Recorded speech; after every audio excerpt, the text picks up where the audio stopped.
اهمیت بیان بسود که نماز بیان هو دیگر این جوانان در این حالت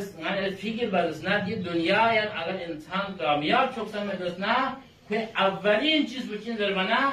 دی یا سنت کنه الگ انتهای سنت ملکون یا مکن به مرد که 5 وقت فقه پیرست ملکون وقت انسان دست دی 5 وقت فقه ملکون دست نه خدا یعنی که راضی شد اهل بیت یعنی که راضی شد یعنی تو خدا مولا امام زمان فقه راضی شد